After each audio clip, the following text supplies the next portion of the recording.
Deixa eu ver se começou, né? Você está gravando isso. Então, boa noite a todos e todas.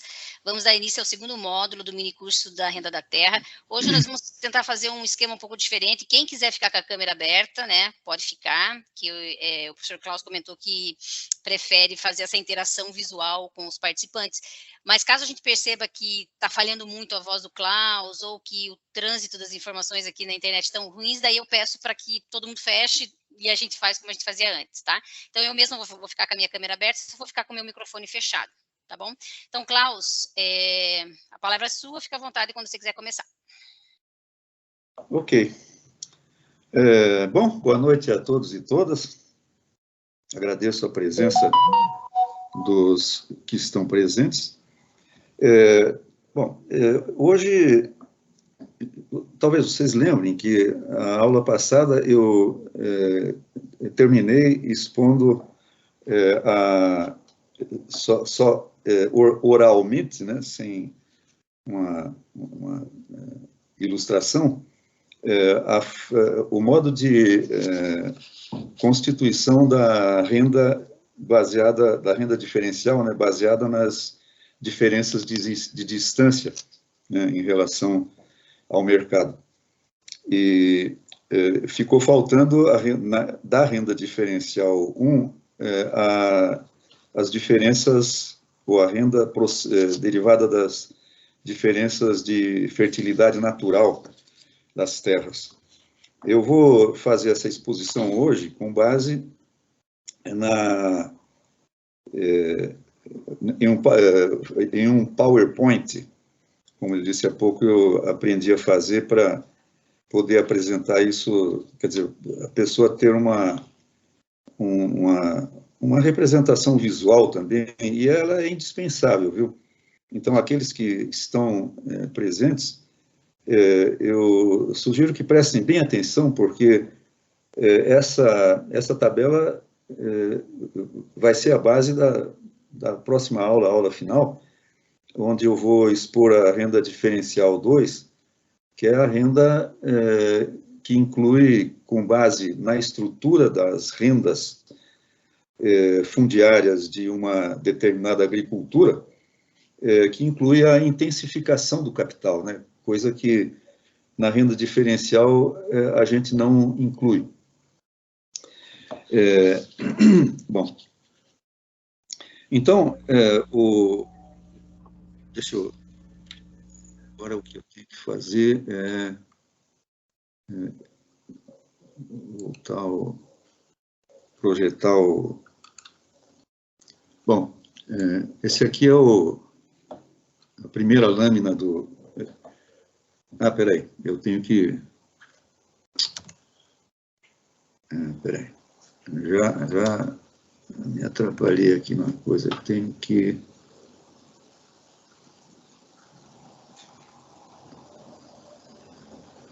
Ué.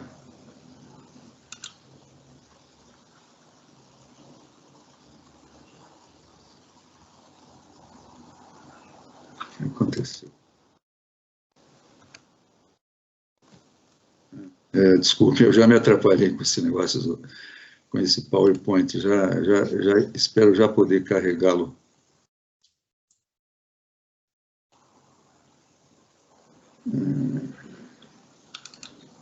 Então, vamos ver se vai agora. Tá aí, estão vendo, Daiane? Ainda não, agora sim, agora sim. Então, tô vendo. Bom, então, vejam, eu vou apresentar progressivamente a formação da renda diferencial baseada nas diferenças de fertilidade natural entre os diferentes tipos de solo ou terra, né?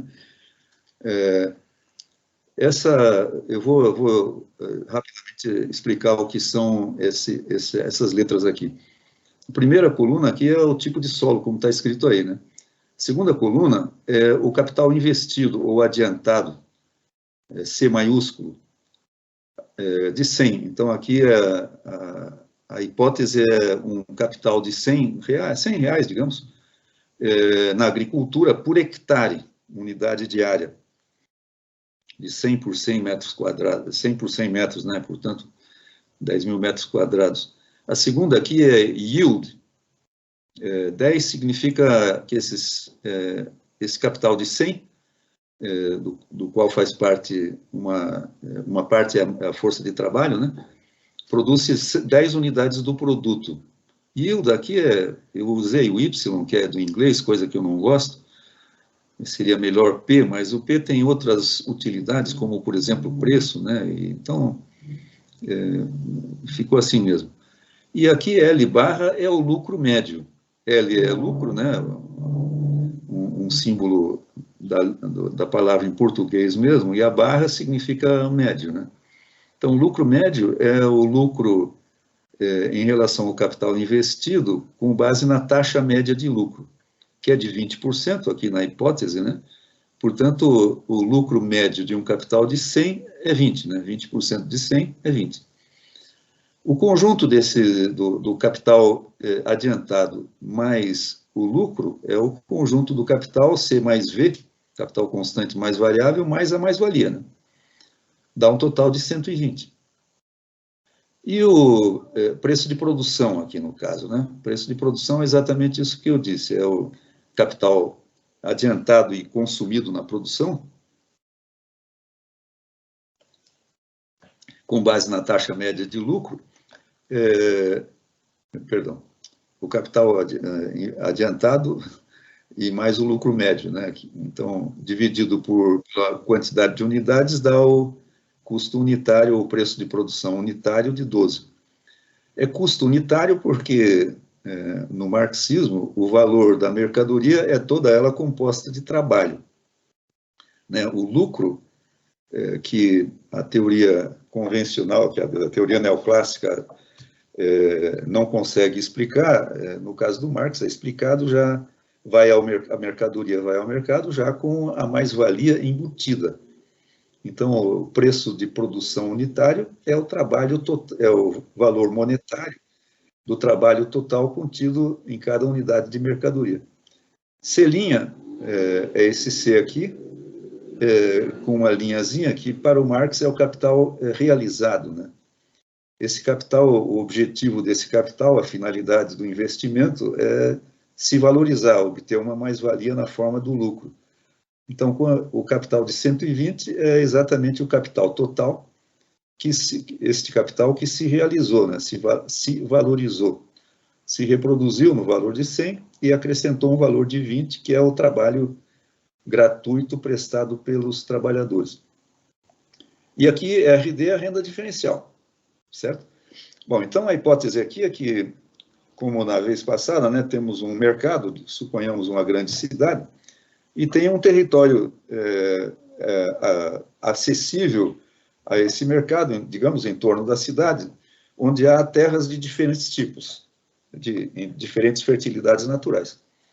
Na aula passada, a diferença era de distância em relação ao mercado, e, portanto, eu disse que as terras em torno formavam um cinturão em torno do grande mercado, da grande cidade, de terras homogêneas. Aqui agora as terras não são homogêneas. Nós abstraímos a distância do mercado, né, e só pensamos em áreas de terra de mesma fertilidade, diferentes fertilidades naturais. Essa é a terra, né, procurando representar essas terras e a sua exploração sucessiva, essa é a terra de melhor qualidade que os produtores capitalistas agrícolas escolheram em primeiro lugar para fazer a sua produção. Então, essas terras dessa melhor qualidade vão sendo utilizadas à medida que a população cresce, a demanda também vai crescendo e vai ocupando, essas terras de melhor qualidade vão sendo ocupadas gradativamente. À medida que a população cresce e a demanda cresce, em um momento qualquer, as terras melhores vão se esgotar. E a demanda urbana continua crescendo, porque a população continua crescendo, e com essas melhores terras esgotadas, se novas terras não forem utilizadas, o preço vai começar a aumentar e começa realmente, né? Porque a demanda aumenta enquanto a oferta, a demanda aumenta enquanto a oferta está estagnada. Bom, o que isso faz é a procura de novas terras exploráveis, mas só tem terras de pior qualidade, ou de qualidade inferior a essa melhor, né? E os capitalistas agrícolas começam a tentar produzir nas diferentes terras, né? E acabam aprendendo que há certas terras que a esses preços não produzem lucro, ou não produzem o lucro médio e tal, até que se encontra as terras, né, o tipo de terras que tornam possível a produção com o preço aumentado. Então, quando o preço chega ao nível que torna possível a produção e o lucro e a rentabilidade média para essa produção, uma nova terra entra em produção. E essa eu representei aqui como terra tipo B. A hipótese, nesse caso, sempre é de um capital de 100 por hectare, né? E como essa terra é de qualidade inferior, e a hipótese também simplificadora aqui é que a produção cai para 9 unidades. Quer dizer, a força de trabalho compreendida, né, nesse investimento de 100, produz, ao invés de 10 da terra melhor, apenas 9 unidades, em média, nesta terra. O lucro médio é o mesmo, porque a produção é menor, mas a força de trabalho envolvida é a mesma, portanto, o tempo de trabalho total é o mesmo, a mais-valia é a mesma, a taxa de média de lucro é a mesma. Então, o valor total, é bom prestarem atenção nisso, hein? O valor total continua igual ao preço de produção, a 120, porque nada mudou além da produtividade do trabalho nesta nova terra inferior.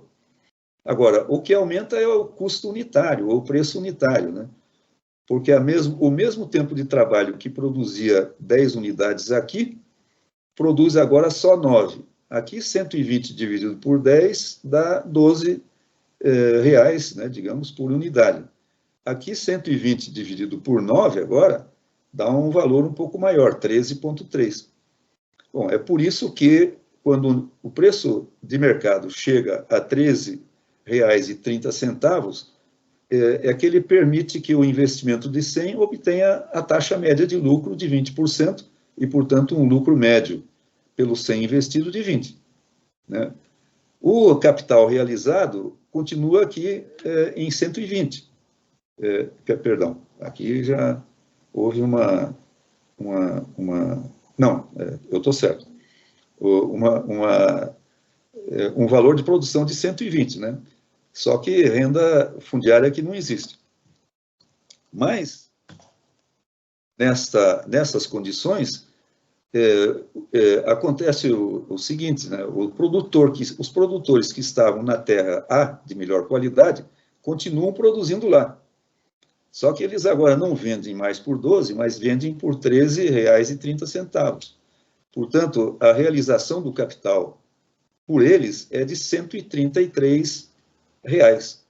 É uma realização superior à realização própria do capital à taxa média de lucro de 20%. Portanto, há aqui um sobrelucro de 13,3. Lembram, né? O sobrelucro, a renda é derivada de um sobrelucro, que aparece exatamente por este mecanismo aqui. A necessidade de cultivar terras de menor qualidade do que as melhores, cujo produto tem que ter um preço nessas terras que remunere o capital à taxa média, que é esse caso aqui. Esse preço é 13,3. E nessas condições, os produtores da terra A obtêm um lucro extraordinário ou sobrelucro de 13,3. Como eles são arrendatários, pela hipótese, como eu disse na vez passada, os capitalistas agrícolas são arrendatários. Os proprietários da terra formam a classe dos proprietários. E eles reivindicam para arrendarem a terra o pagamento de uma renda. Vocês veem que nós estamos aqui com a terra B, que não produz renda, como a terra anterior não produzia, mas isso é uma lacuna na teoria que vai ser preenchida logo à frente. E é uma lacuna que aparecia na teoria do Ricardo, que o Marx explicou, mas vamos ter que mantê-la por enquanto, né? Então, essa terra aqui passa a funcionar desta maneira. Eu deixei de repetir aqui o 100 mais o 10 mais o 20 mais o 120, porque para ficar mais claro que isso aqui é um acréscimo a essa mesma situação que está aqui acima, né? Rigorosamente eu deveria ter repetido, porque essa linha toda pode desaparecer. No lugar dela entra essa aqui. Mas eu gostaria que visualizassem essa transição da primeira linha para a segunda, que é o que acontece quando uma terra de qualidade inferior entra em produção por imposição da demanda, que faz o preço aumentar. E, então, gera um lucro extra que se converte em renda na terra de melhor qualidade. Né? Vejam bem que a renda surge não porque os proprietários só permitem a produção com renda. Eles fazem isso realmente. Mas a renda surge porque há diferenças de qualidades de terras, de modo que nas terras de menor qualidade, que são obrigadas a entrar em produção, se produz um lucro extra. Esse lucro extra, ou sobrelucro, é o que pode se converter em renda. Então, a explicação na teoria do Marx, que é materialista, ela não se baseia nas vontades dos agentes. Ela se baseia nas leis próprias emanadas das relações de produção próprias do capitalismo. Como Marx diz lá no capítulo 4, eu creio, né, da transformação do dinheiro em capital, o capitalista é apenas um suporte físico das leis de movimento do capital. Ele personifica as leis do capital. E ele o faz aqui nesse caso também. Bom, então, vejam, se eu tiver sido feliz em explicar isso aqui até agora, o restante vai ser uma repetição da mesma coisa. Porque a segunda terra, em termos de qualidade, que entra em produção, vai sendo incorporada à produção gradualmente, à medida que o mercado aumenta, a demanda pelo alimento básico aumenta, e então a terra da qualidade B vai sendo também ocupada, né, até que ela se esgota. Quando ela se esgota, porque o mercado está em expansão, vai acontecer a mesma coisa. A demanda continua a aumentar, e como se conhece, sabe muito bem na economia, a demanda aumentando mais do que a oferta, o preço do produto aumenta. Então, o preço vai aumentar acima dos 13,3. Né? E, novamente, capitalistas vão estar, como sempre, com as suas antenas ligadas, com o preço aumentando, eles vão imaginar que podem lucrar produzindo nas terras disponíveis. E começa uma tentativa e erro, né? Até que se localiza a terra de tipo C, que torna possível a produção capitalista, isto é, em que um investimento de 100 produz um lucro médio de 20, e essa nova terra eu vou chamar de C, que está aqui. O mesmo capital de 100, portanto, com a mesma força de trabalho, o mesmo tempo de trabalho aplicado, produz agora, no entanto, só 8 unidades, portanto, uma unidade a menos do que a terra B anterior. Agora, os trabalhadores têm uma jornada de trabalho igual, com um tempo de trabalho necessário, que é aquele necessário para garantir a sua subsistência, e o trabalho excedente que gera a mais-valia. Essa jornada é igual, o tempo de trabalho deles é igual, apenas resulta em uma produção menor devido a uma terra menos favorável. Então, significa que o capital realizado para o capitalista continua sendo de 120, porque ele se valoriza exatamente na proporção da taxa média de lucro de 20% sobre o capital de 100, 120. Acontece que o preço que tornou possível esta realização nessa terra é de 15, porque 15 reais vezes as 8 unidades dá os 120 reais do valor total do produto sendo comercializado. Então, está aqui, ó, o capital realizado nesta terra é de 120. Acontece que os produtores nos três tipos de terra estão fornecendo o mesmo produto para o mesmo mercado. E esse produto não tem carimbo, não tem marca, não tem diferenciação. Digamos, sacas de trigo, por exemplo. Então, no mercado, compra-se trigo produzido nessa região, agora por 15 reais. Quer dizer, ou vende-se por 15 reais. Né? Nenhum produtor vai vender por menos apenas porque ele tem uma produtividade maior. Então, nessas condições, surge, né, esses produtores aqui e estes aqui vão vender a um preço superior a 13,3, que é 15 reais.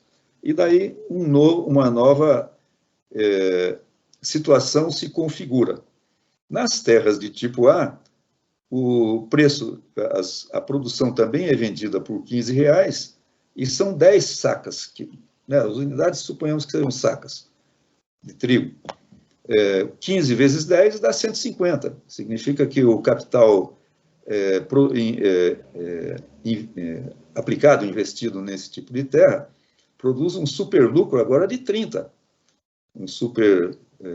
ou sobre lucro, né, o lucro extraordinário, que se converte em renda da terra. Quer dizer, os proprietários de terra que antes cobravam R$ 13,30 por hectare, cobram agora R$ 30. Essa elevação da renda se dá também gradualmente, a partir do momento, à medida que o preço do produto vai aumentando, os proprietários vão forçando o aumento da renda, até que nenhum capitalista aceite um valor superior a R$ 30. Esse ajustamento é gradual, né? É preciso pensar nisso, porque os contratos de arrendamento agrícola, eles também têm um prazo. E o valor do arrendamento, ou da renda nesse caso, né? Lembrem que a renda é uma parte do arrendamento, né?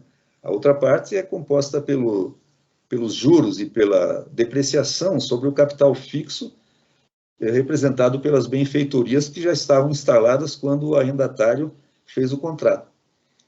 Devido a essa progressão possível da renda, os proprietários tentam encurtar o período dos contratos e os arrendatários tentam alongar o período dos contratos.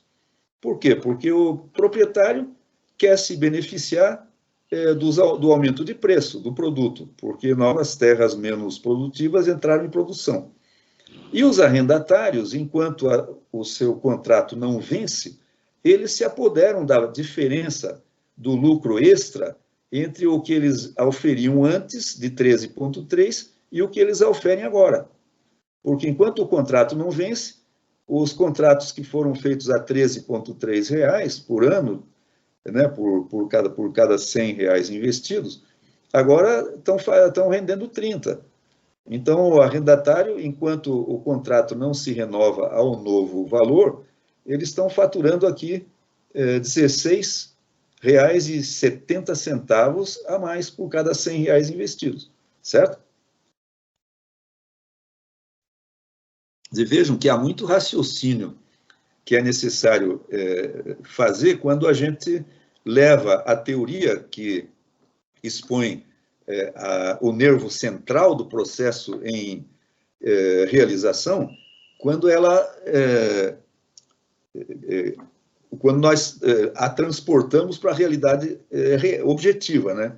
Onde as coisas que têm que ser abstraídas ou ignoradas na teoria entram em jogo, e nós queremos a teoria para entender essa realidade complexa. Não é para ficar só na teoria abstrata, né? Bom, então, na Terra A aconteceu isso. Na Terra B também vai acontecer uma novidade. Porque agora também esses produtores vão vender o seu produto pelo mesmo preço, de 15. Só que são apenas 9, não são 10, são 9 unidades. Então, eles vão faturar, em vez de 150, 135. E a renda nesta terra vai ser menor, porque a diferença entre os 135 e os 120, que aqui era de 30, porque se faturava 150, agora é de 15, certo? Então, com isso, né, nós estamos na terra C, e eu concluí a minha representação nessa terra, porque daqui para frente é a mesma coisa, né? Seja quantos forem os tipos de terra existentes nessa economia. O que eu fiz aqui foi representar os totais, né? Nós temos aqui um capital total investido de 300, que produz um produto total de 27 sacas, digamos, né? Um lucro total, que é a soma dos lucros médios obtidos por cada R$100, de 60, um faturamento, quer dizer, a um preço de produção total de 360, né? Que é o preço de produção realmente realizado pelos arrendatários, que são capitalistas, e que entregam todo o sobrelucro que eles faturam para o proprietário da terra. Quer dizer, vejam bem, né? Desde que nós consideremos que esse ajustamento se dá sempre mais ou menos instantaneamente, né? Mas se nós introduzimos esse processo gradual a que eu me referi há pouco, o processo se complica bastante mais, né? E ele torna possível, usando esse mecanismo para entender a realidade como um todo, ela torna possível entender as contradições que surgem entre capitalistas industriais agrícolas, como eu disse da outra vez, né? Os capitalistas agrícolas são capitalistas industriais, porque o capital na agricultura é capital industrial, entre eles e os proprietários da terra, que é uma luta que atingiu ao longo da história, nos países onde essa divisão é bem nítida, e isso aconteceu principalmente na Inglaterra, ao longo de toda a história. E aqui, então, a gente tem, na terra de tipo A, aqui a soma do faturamento, né? Que de 253, perdão, aqui está por cada tipo de terra, né? 120 na primeira, quando ela estava sozinha, 253 e 3 na segunda, quando ela estava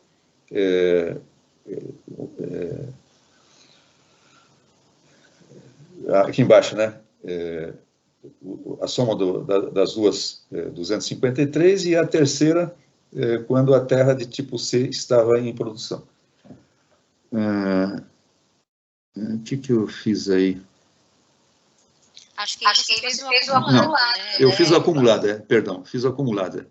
Fiz o acumulado de A, 120, desculpem, vocês veem que a gente se atrapalha. O acumulado de B, né, no caso aqui, 133 mais 120, né, quando a terra B é que dominava, aí que era a terra que determinava o preço, né, 253, e 405 quando era o preço em vigor, né, o preço de 15. Então, nós teríamos 120 mais 135 mais 150, que dá os 405, né? E a renda total, quando só a terra A estava em exploração, era 0. Quando a terra B entrou em exploração, surgiu a renda só na terra A, 13,3. E quando a terra C se tornou a determinante do preço de produção e do preço de mercado, então a soma das rendas foi de 30 mais 15, 45, né?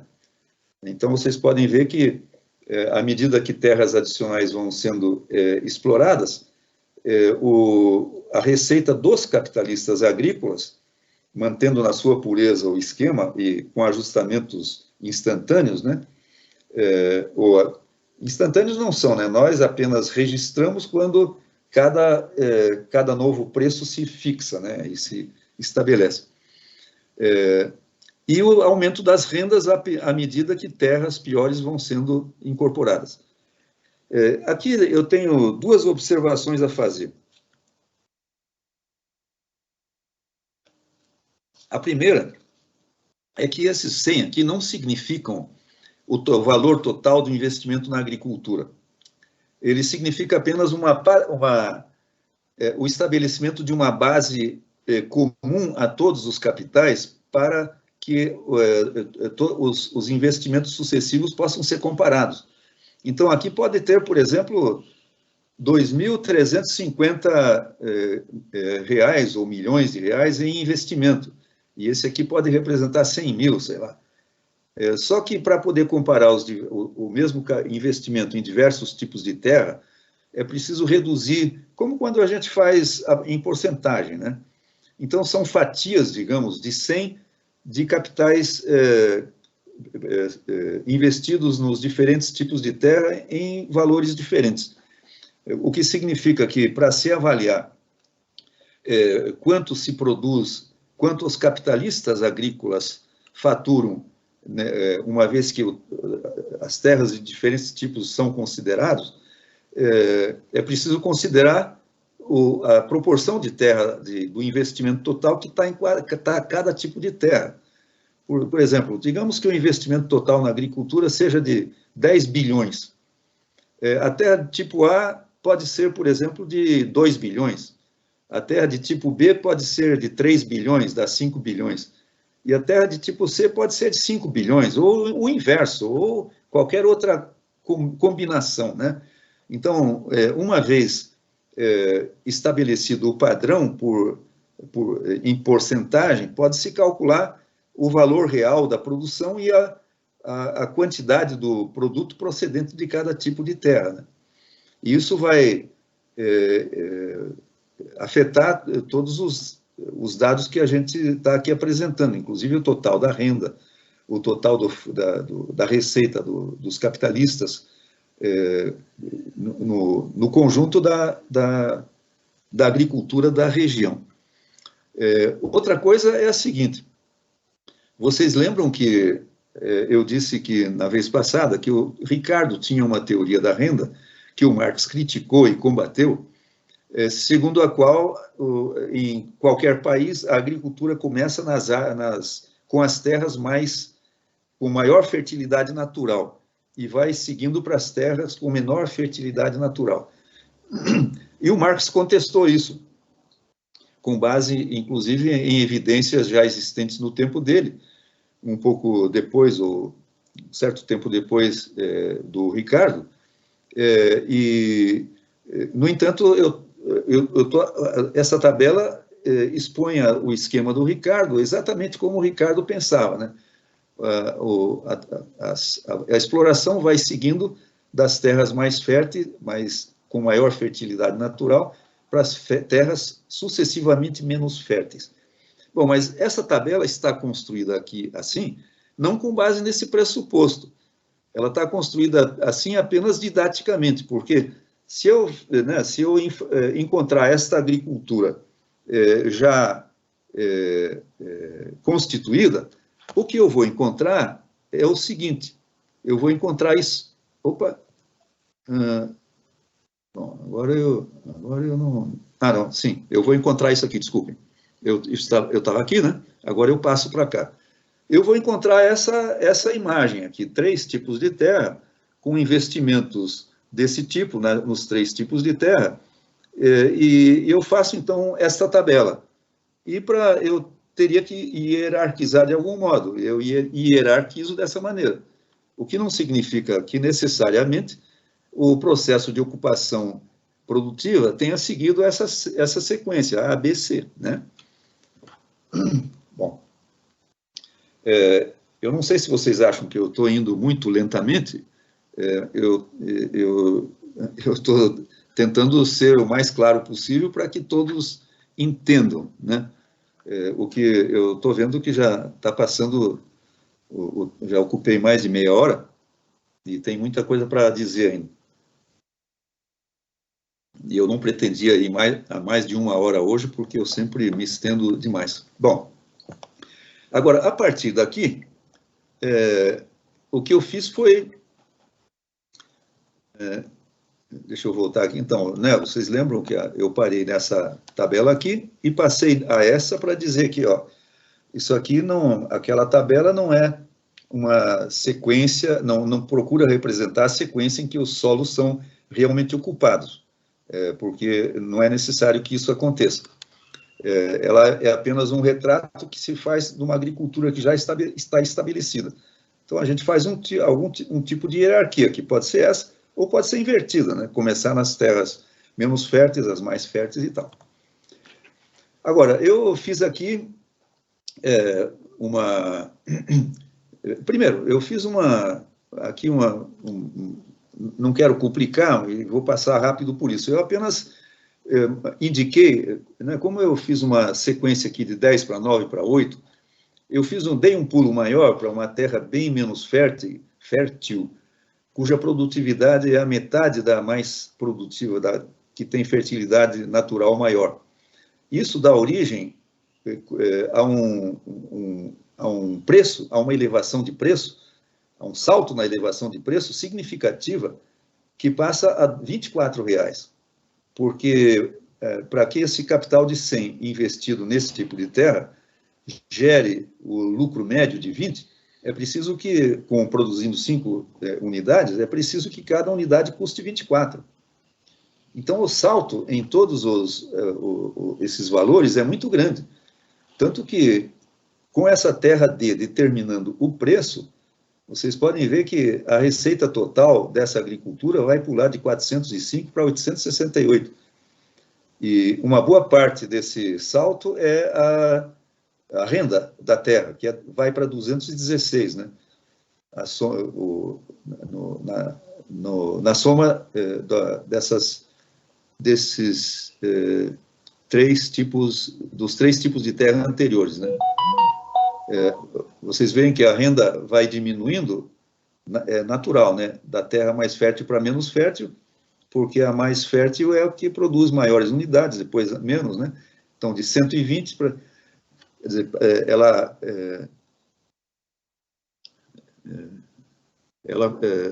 ela cai da terra A para B para C de 120 para 96 para 72, né? Dando um total de 216. Bom, agora, outra coisa que eu procurei mostrar é o que acontece. Aqui está novamente... Tem um negócio me atrapalhando aqui.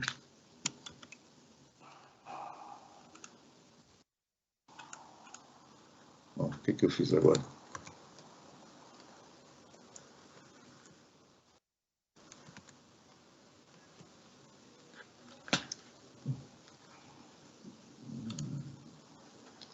Pô, Daiane, eu quis tirar um quadrinho que está aqui à direita, cliquei nele, eu acho que eu saí do... A gente está vendo. Vocês estão vendo a tabela? Sim, eu consigo ver a tabela. Uhum. Pô, como é que eu volto à tabela, então? Veja na tua barrinha embaixo. Estou aqui nela, né? Isso. Certo? Bom, estão todos vendo e me ouvindo? Sim, dá para ver a tabela e ouvir você. Bom, aqui eu fiz o seguinte, só para vocês verem que a coisa não é tão simples como aquela simples tabelinha representa. Depois dessa terra menos fértil aqui, a D, que deu origem àquele salto no valor da produção, do preço, né, do valor da produção e da renda, surgiu uma terra mais fértil que a terra de tipo D, que eu chamei de terra de tipo E. Ela não caiu do céu, ela já existia, né? Por que ela entra em produção depois que já se teve que explorar uma terra menos fértil? É porque, por exemplo, ela pode ser um tipo de terra, eu vou dar um exemplo concreto, né? Que estava lá, só que para acessá-la, precisava ter uma ponte, havia um rio que isolava essa terra completamente desse grande mercado, e um rio suficientemente largo, cujo transporte para chegar nessa terra era muito custoso. Então, nesse período, construiu-se uma ponte. O exemplo que eu vou lembrar, eu já dei na vez passada. exemplo bem interessante. Lá na Bahia, né, tem uma região a oeste do São Francisco. Se vocês olharem do mapa, o Rio São Francisco corta a Bahia de alto a baixo, mas bem no oeste, a uns 600 quilômetros de Salvador. E do outro lado do rio, há uma terra de cerrado, mas muito fértil e com uma boa precipitação. Antes, construiu-se uma ponte, depois, aí pelo final da década de 70, eu tenho impressão. Antes disso, eu conhecia a região, não havia produção nenhuma no outro lado do rio. Uma vez construída a ponte, chama-se de região de Barreiras, ela se tornou um dos grandes centros de produção, uma das grandes regiões produtoras de soja do Brasil. E ela entrou em produção por causa da ponte, porque a ponte tornou possível transportar o produto para o porto, né? Ao mesmo tempo se construiu um porto e tal. Então, eu usei assim esse exemplo para ilustrar esse fato. Então, o que aconteceu aqui? Essa terra que conseguiu entrar em produção, talvez por causa dessa ponte, pode ser outro motivo qualquer, ela produz os mesmos 100 de investimento, geram um produto de 7. Né? E esse produto, como é uma produtividade maior que a terra D, ela obviamente vai exigir um preço menor para proporcionar a mesma rentabilidade para o investimento de capital aqui. E esse preço é de 17,1. Então, como essa terra torna possível o investimento com a mesma rentabilidade de 20%, essa terra vai substituindo essa outra, porque os produtores dessa terra vão colocando o produto no mercado e a oferta vai aumentar em relação à demanda. Veja, é uma terra que se acrescenta sem que tenha crescido a demanda. Ela se acrescenta porque se construiu a ponte. Então, à medida que esses produtores entram nessa área, sem problema nenhum, porque a área é mais produtiva, eles vão conseguir vender o seu produto a um preço mais barato do que o preço vigente. E é assim que todo produtor que tem uma vantagem abre espaço no mercado. Ele tem uma vantagem tecnológica que os outros não têm, mas ele, ao mesmo tempo, produz um acréscimo de oferta que aumenta a oferta em relação à demanda, e para vendê-la ele tem que baixar o preço. E os outros produtores que entram nessa mesma área vão gerar o mesmo efeito. Não é preciso que eles vendam a 17,1 de imediato. Eles podem vender por 23 no início e ganhar um bom sobrelucro. Mas, à medida que novos produtores vão entrando, a oferta vai aumentando em relação à demanda. E o preço, isso vai forçando o preço à baixa. Então, à medida que essa terra também vai sendo ocupada, o preço vai caindo e os produtores da terra D vão ter que sair dessa terra, porque eles vão começar a entrar em prejuízo imediatamente. Né? Então, uma vez que a produção na terra que a terra em primeiro lugar, seja suficiente para atender a demanda, a demanda que era atendida pela terra D, ela vai deslocar completamente a terra D dessa produção. Então, eu coloquei em vermelho os valores que existiam antes, né? Aqui apenas no valor total e na renda. Quer dizer, na renda eu coloquei o valor novo. Então, isso aqui, na verdade, esses valores em vermelho sim, eles são os valores anteriores que foram substituídos pelo valor que está em preto aqui. Então, o valor da produção em cada tipo de terra diminuiu em relação ao valor anterior, né? Aqui o faturamento total era 240, caiu para 171. A renda, eu estou vendo agora que eu não completei a renda era de 120, né? Aqui, exatamente, caiu para 51. Aqui, então, o valor era 216 da produção, caiu para 153. A renda passou a ser 33,9. Ela era antes de...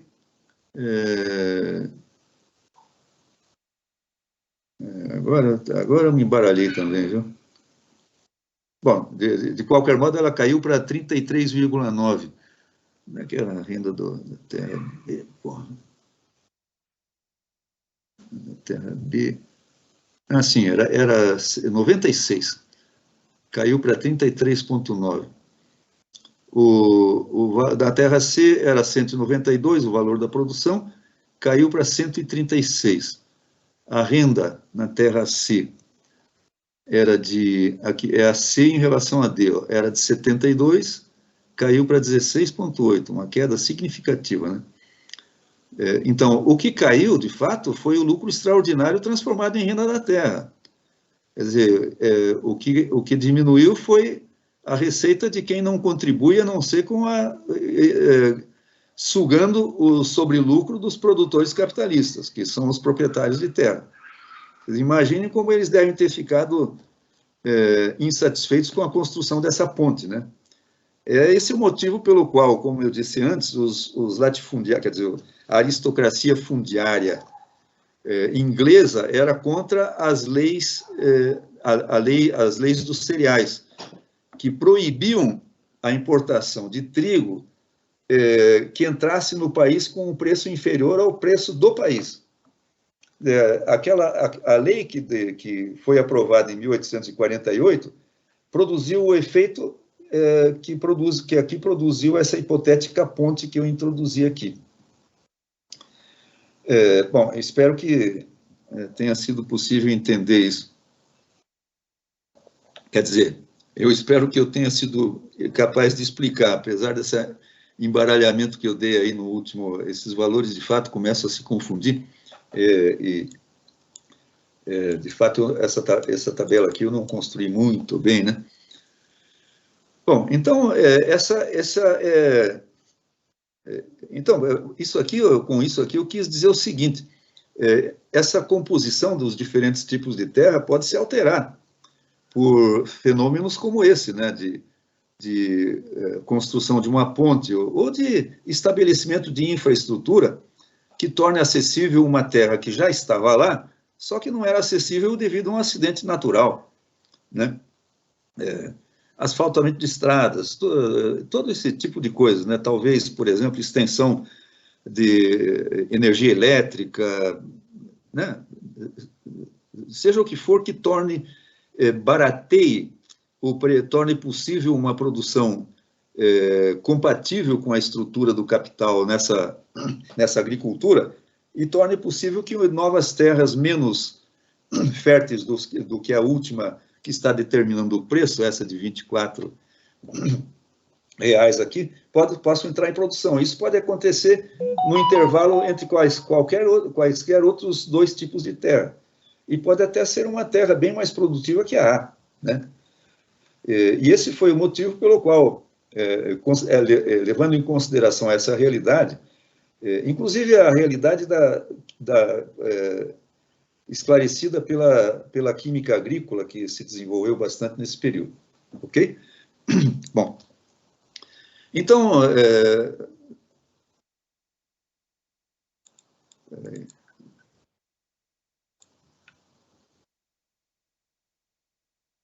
tá ok. Bom,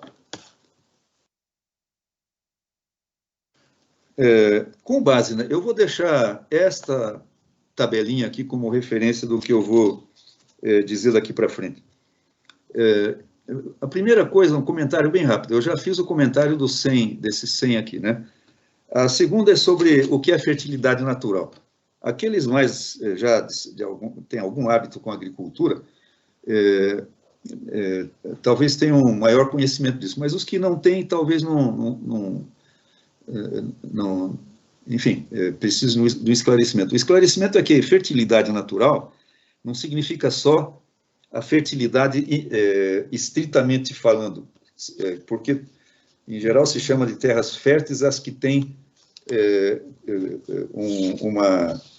um conteúdo natural de nutrientes das plantas, um conteúdo maior. Portanto, as plantas devem se beneficiar mais e a produção do mesmo investimento vai ser maior. Mas a fertilidade natural aqui não é só isso. É isto e mais uma porção de outras coisas indispensáveis para que a fertilidade, para que os nutrientes naturalmente existentes nesse tipo de solo possam ser aproveitados. Isso inclui a própria estrutura física do solo, inclui a precipitação anual, a distribuição dessa precipitação, a estacionalidade das temperaturas, da umidade, do vento, uma porção de fatores, né, que determinam a produção efetiva que se pode obter no solo em cada região, ou até mesmo micro-região, né? Pensando micro-região significando o microclima, né? Certo? Então, isso é que são as qualidades naturais e indestrutíveis do solo que são remuneradas pelo lucro extra, ou pela renda, né? Como dizia o Ricardo. A segunda observação é a seguinte: vocês vejam que a renda da terra decorre do surgimento de lucros extraordinários, derivados da elevação dos preços. A elevação da renda não resulta da vontade arbitrária dos proprietários. Ela resulta do fato de que os proprietários metem a mão no lucro extraordinário ou no sobrelucro, que as leis naturais, né? Naturais no sentido, as leis naturais do capitalismo, as leis próprias econômicas próprias do capitalismo, proporcionam. Então, o que essas leis fazem surgir é o lucro extraordinário, o sobrelucro. O que a existência do proprietário privado de terras, que é unicamente proprietário, faz surgir é a transformação desse lucro extraordinário em renda. De modo que vocês podem ver que o desaparecimento da propriedade privada exclusiva, como havia e ainda há na Inglaterra, não significa o desaparecimento do lucro extraordinário, significa o desaparecimento da transformação deste lucro extraordinário em renda, e a transferência desse lucro extraordinário para uma classe de proprietários exclusivos da terra disponível, que podem se valer desta vantagem para se apropriar do sobrelucro que surge na agricultura. Isso não significa que a renda da terra desaparece também. Porque, por exemplo, talvez eu tenha comentado isso já na outra vez, mas um fator interessante é que o arrendamento agrícola existe também nos Estados Unidos, um país caracterizado que se diz caracterizado por pequenos produtores agrícolas, chamado produtor familiar. E, no entanto, o arrendamento de terras lá se expandiu, principalmente a partir da Segunda Guerra Mundial, de modo extraordinário, né? De modo muito importante, ao ponto de, na última vez em que eu observei esses dados, já fazem uns 30 anos, pelo menos, embora não haja nos Estados Unidos, e nunca tenha havido esse tipo de categoria, né, o proprietário fundiário separado do produtor agrícola, o que acontece é que muitos pequenos proprietários, na realidade a maior parte deles, já foi absorvida por outros pequenos proprietários que cresceram. Agora, muitos deles não venderam as terras para outros produtores, eles as arrendaram. Então, dessa última estatística que eu acessei, cerca de 40% das terras em produção agrícola nos Estados Unidos eram terras arrendadas, mas não havia como contrapartida uma classe de proprietários de terra que se identificassem como uma classe de proprietários e tivessem um poder político correspondente, etc., como acontecia na Inglaterra e nos outros países europeus antes das revoluções burguesas que desapropriaram essas terras. Então, o padrão nos Estados Unidos era de proprietários, capitalistas agrícolas com propriedade relativamente pequena, que aumentavam as suas áreas exploradas, arrendando parcelas de vizinhos que desistiam da produção agrícola, se aposentavam, ou coisa parecida, e passavam aposentados, ganhavam lá a sua aposentadoria, e, além disso, ganhavam a renda da terra que eles arrendavam para os capitalistas agrícolas, né? Aqui no Brasil também, eu tive notícia de que isso ocorre, por exemplo, nas regiões canavieiras, né?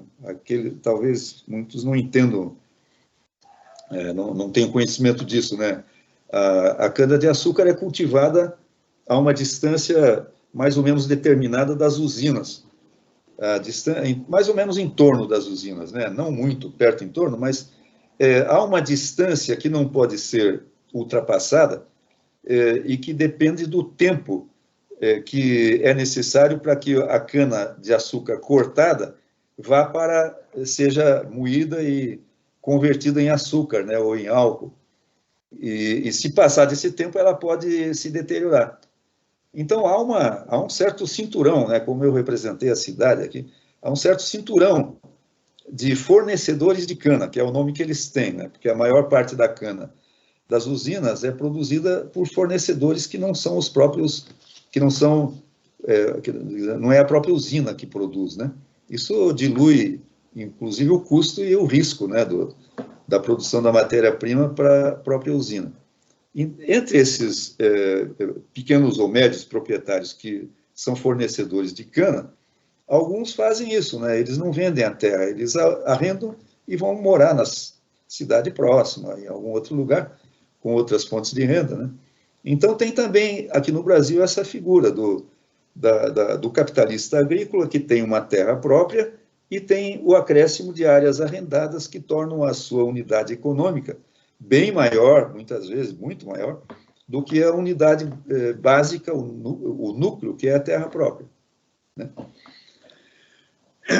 Bom,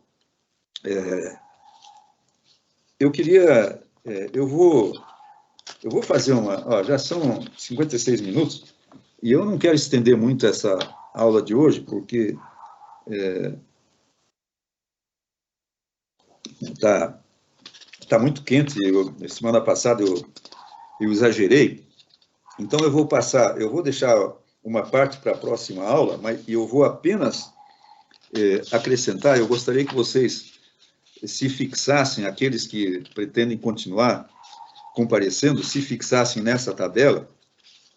Vai ter a gravação disponível, né? Eu posso até passar o PowerPoint para Daiane e ela disponibilizar para vocês, né? Sem problema. Eu vou apenas mostrar uma coisa que eu acho muito importante, que é a determinação do preço da terra com base na renda. E vai ser o meu último ponto. E este requer que eu... Como é que eu faço aqui, Daiane,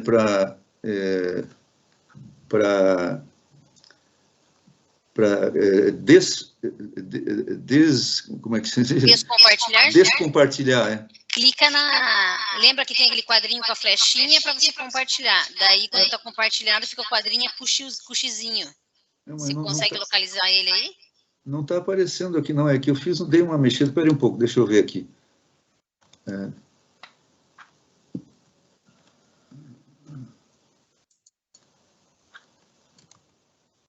Daqui a pouco eu tinha feito uma mexida aqui que... bom, apareceu, ok. Então, é o xizinho, eu clico no xizinho, né? Descompartilhou. Ok. Agora eu vou compartilhar um arquivo do Word, onde eu coloquei o preço da terra, que é... Vamos ver como é que ele vai aparecer. Estão vendo isso? Sim, dá para ver o arquivo Word. Dá para ver? Então, aí está a determinação do preço da terra, né? Certo, né? Isso mesmo, determinação do Tá. preço da terra, matéria. Então, eu não queria, eu queria ter separado isso para não forçar vocês a lerem. Aliás, eu posso até fazer isso para que a minha exposição, depois vocês podem ler, a minha exposição fique separada dessas fórmulas. A primeira, vejam, o preço da terra, bom, aqui, né? A terra não é produzida, né? O que o Marx chamava terra-matéria, a terra nua, propriamente dita. Porque ela não é uma mercadoria, né? Ela não contém trabalho social. Então, ela não é... Vejam só essa parte selecionada em amarelo. Não é expressão de tempo de trabalho socialmente necessário, né? O que é o preço, então, da terra? Ela é mais ou menos o preço de títulos financeiros. O preço da terra, ela se baseia, em primeiro lugar, na renda. A terra agrícola é um ativo capaz de gerar uma renda. Então, significa que investidores que podem, por exemplo, comprar ações ou comprar títulos públicos, eles podem comprar uma área de terra que está arrendada, por exemplo, né, o que seja arrendável, para oferir essa renda. E essa terra pode ser comprada pelo próprio capitalista agrícola, como, aliás, é a maior parte dos casos atualmente, né? A única coisa que permaneceu no sistema herdado do feudalismo foi a Inglaterra. O produtor capitalista compra a terra e o valor que ele paga pela terra não faz parte do custo de produção. Ele não precisa comprar a terra para poder produzir. O investimento é outro. Ele pode tomar em arrendamento, como a gente viu até agora, vai produzir um sobrelucro que corresponde à renda e paga o arrendamento para o proprietário da terra, certo?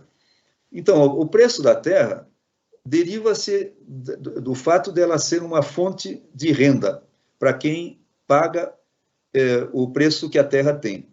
E como é que se determina o preço? Em primeiro lugar, com base na renda que ela produz anualmente. Em segundo lugar, com base na taxa de juros de referência. Vamos supor que seja uma taxa média de juros, qualquer que seja a taxa de referência, ou a taxa básica aqui no Brasil de hoje, a Selic ou coisa parecida, né? E isso tem, então, uma fórmula. O estabelecimento desse preço se baseia nessa fórmulazinha aqui, o processo de cálculo chama-se capitalização. Está assim naquela frase lá em cima. O preço da terra se calcula por capitalização da renda com base na taxa de juros de referência. Então, P é o preço da terra, igual a R sobre J'. R é a renda proporcionada pela terra, como eu mostrei naquela tabela, e J' é a taxa de juros. O Marx representava as taxas pela mesma letra que representa o valor da coisa, com uma linhazinha, né? Então, a taxa de mais-valia representava pelo M'. Ué, o que aconteceu? Desapareceu da minha vista agora? Ah, está aqui.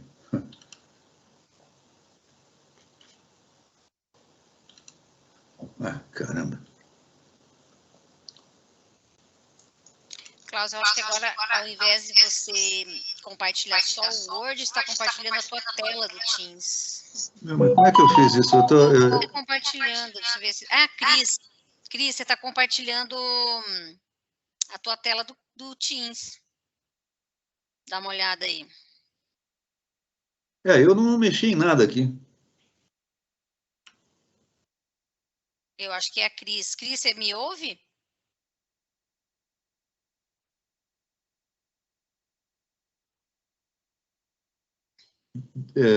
Caramba. Deixa eu ver o que eu...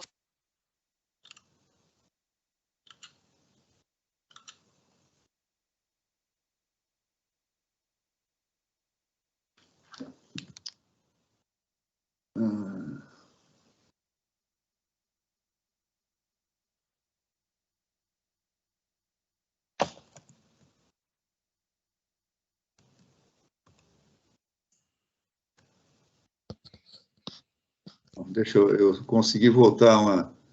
Tenta compartilhar de novo, Carlos. Eu tive que remover a Cris da reunião, eu já vou falar com ela no WhatsApp, só um pouquinho. Tá. Preço da terra está aqui. Entrou, né? Entrou aí? Sim, agora está. Uhum. Tá. Então, eu estava falando aqui nessa formulazinha, né? P, o preço da terra, esse cálculo se chama capitalização. R sobre J'. Então, aqui embaixo está explicado, então, isso, né? A renda, a taxa de juros de referência. E um exemplo, suponhamos uma área agrícola qualquer, em que a R, a renda, é de R$500 por ano, ao ano. E a taxa de juros de referência é 10%, quer dizer, 0,10 ao ano. Então, o preço da terra vai ser 500 dividido por 0,10 igual a 5.000. Quer dizer, o que é o preço da terra? O preço da terra é aquele preço que a taxa de juros de referência produz a renda que essa terra produz. Então, se eu vou comprar uma terra que gera uma renda de 500, eu sou um investidor, eu vou pagar por essa terra aquilo que eu poderia obter em qualquer investimento com base na taxa de juros de referência de todos os investimentos financeiros. Entenderam? Então, como a terra que eu quero comprar produz uma renda anual de 500, eu pago 5.000, porque se eu comprasse um título público ou uma ação, etc., que também gerasse R$500 por ano, eu pagaria 5.000. Certo? Significa que o preço da terra varia conforme, segundo a variação da renda que essa terra gera e segundo a variação da taxa de juros. Interessante, né? De modo que, por um lado, o preço da terra pode aumentar se a renda aumentar enquanto a taxa de juros permanece constante. Então, se a renda aqui aumentar para R$600 por ano, a taxa de juros de 10%, o preço vai aumentar para 6.000. Ao contrário, se a renda permanecer constante, mas a taxa de juros cair para, vamos simplificar a coisa, né? Cair para 5%, o preço da terra vai dobrar, vai aumentar para 10.000, essa mesma terra, né? E podem acontecer as duas coisas ao mesmo tempo, inclusive se compensar inteiramente, né?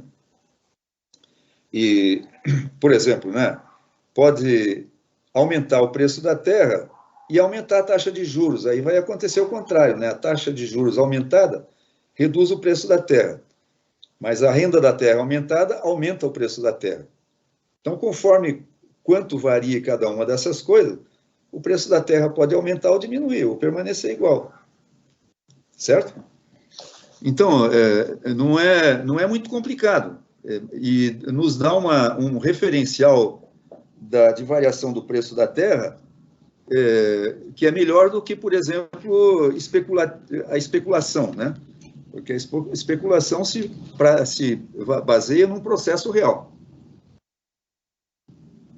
É claro que num país como o Brasil, com uma área de produção agrícola em expansão, com infraestrutura de transportes, de armazenamento, de uma porção de outras coisas, em expansão, se pode prever que as terras, né, como aconteceu ao longo de toda a história, as terras na fronteira ainda não ocupada vão se valorizar em relação ao preço que tem hoje. Então, quem conseguir acertar na aposta, ele pode comprar uma terra relativamente barata, relativamente aos preços da terra atuais, na expectativa de que essa terra se valorize devido aos novos investimentos que ocorreram na área, né, como os que eu exemplifiquei, enfim, diversos melhoramentos que permitam essa terra entrar em produção, ou se estiver em produção, se expandir devido a esses novos investimentos. Mas a especulação sempre se baseia numa base objetiva, né, que é a valorização econômica que esse investimento torna possível. A título de curiosidade, eu acrescentei aqui que essa é a base do conceito de capital humano. Isto é, o salário é concebido como rendimento de um capital contido em um indivíduo, que é pessoal, principalmente a capacitação, né, a educação, cujo preço, o capital humano, é calculado por capitalização. Quer dizer, o salário obtido pelo indivíduo que se capacita